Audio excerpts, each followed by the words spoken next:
नमस्कार, आप देख रहे हैं SPN 9 न्यूज। आपके साथ मैं हूं अक्षय अग्रवाल।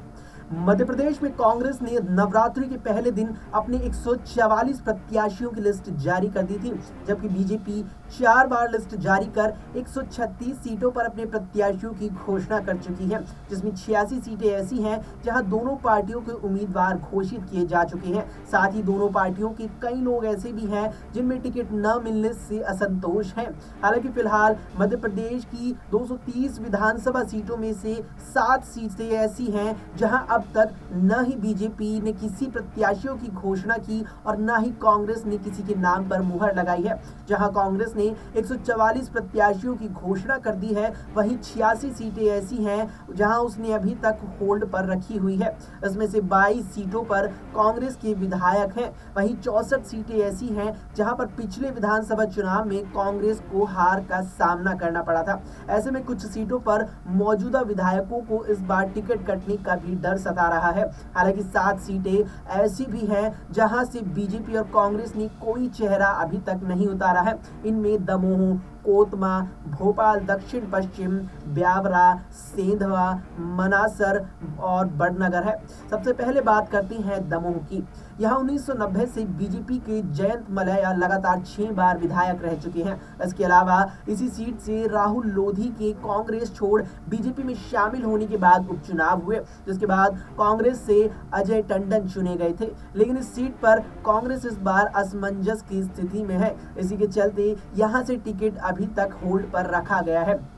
तो भोपाल दक्षिण पश्चिम सीट से मौजूदा वक्त में कांग्रेस के पीसी शर्मा विधायक हैं। ऐसे में यहां से कांग्रेस और बीएसपी के टिकट पर चुनाव लड़ चुके संजीव सक्सेना भी टिकट की दावेदारी कर रहे हैं।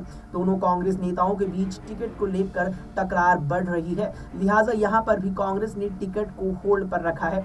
फिर बात करते हैं ब्यावरा की। तो साल 2018 में इस सीट से गोवर्धन दांगी विधायक थे, जिनके निधन के बाद उपचुनाव हुए और रामचंद्र दांगी विधायक बने। अब रामचंद्र दांगी और पुरुषोत्तम दांगी के बीच टिकट को लेकर मतभेद चल रहे हैं। तो कोतमा सीट से मौजूदा विधायक सुनील सर्राफ के खिलाफ माहौल नजर आ रहा है। एक केस में भी सर्राफ का नाम आया था। इसके अलावा स्थानीय कांग्रेसी भी उनके विरोध में है।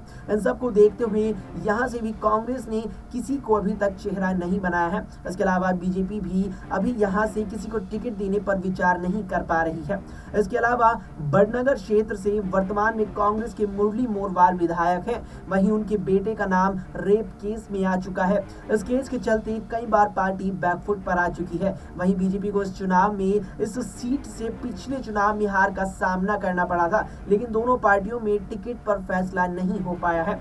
तो सेंधवा सीट से वर्तमान विधायक ग्यारसीवाल पैच तो सेंधवा सीट से वर्तमान विधायक ग्यारसी लाल रावत की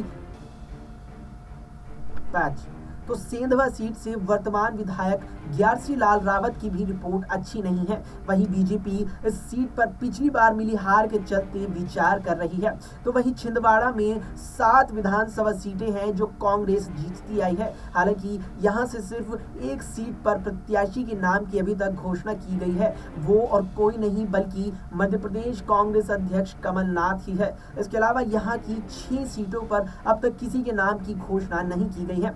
यहाँ की चीन पैच यहाँ की 3 सीटों पर मौजूदा विधायकों से कांग्रेस कार्यकर्ता नाराज है। वहीं इन सीटों पर एक भी महिला विधायक नहीं है। आने वाले वक्त में महिला आरक्षण को ध्यान में रखते हुए कांग्रेस महिला प्रत्याशियों को बढ़ावा दे सकती है और यहां से किसी महिला को टिकट भी दे सकती है। इस विधानसभा चुनाव को लेकर इस विधानसभा चुनाव को लोकसभा चुनावों का सेमीफाइनल भी कहा जा रहा है। नवंबर दिसंबर में विधानसभा चुनाव के बाद 2024 के लोकसभा चुनाव बेहद नजदीक है। यही वजह है कि कांग्रेस ने मध्य प्रदेश की अपनी पहली लिस्ट में सर्वे के आधार पर ही ज्यादातर उम्मीदवारों को मैदान में उतारा है। साथ ही कांग्रेस ने युवा प्रत्याशियों पर भी फोकस कर रही है। 144 प्रत्याशियों की पहली लिस्ट में कांग्रेस ने 50 साल से कम आयु के 165 प्रत्याशियों को टिकट दिया है। वहीं 19 महिलाओं को भी लिस्ट में शामिल किया गया है। इसके अलावा पहली लिस्ट में 47 उम्मीदवार जनरल कैटेगरी से हैं, 6 अल्पसंख्यक वर्ग, 39 ओबीसी वर्ग से, 22 एससी और 30 एसटी वर्ग से नेताओं को बताया जा रहा है। बता दें कि कुछ दिन पहले ही चुनाव आयोग ने मध्य प्रदेश सहित 5 राज्यों में होने वाले मतदान और इसके परिणाम की तारीखों का ऐलान किया है, जिसके अनुसार मध्य प्रदेश में 17 नवंबर को मतदान होगा। कांग्रेस से पहले भारतीय जनता पार्टी ने भी अपने कैंडिडेट्स की 4 लिस्ट जारी कर दी है। बीजेपी 4 बार में 136 उम्मीदवारों के नाम का ऐलान कर चुकी है। माहौल को भांपते हुए बीजेपी के सुप्रीम लीडर्स ने 3 केंद्रीय मंत्रियों सहित 7 सांसदों को इस चुनाव में एड़ी चोटी का जोर लगाने का यहां पर बात कही है। अभी के लिए इस वीडियो में इतना ही। देश और दुनिया की तमाम खबरों को लेकर अपडेट रहने के लिए आप देखते रहिए SPN 9 न्यूज।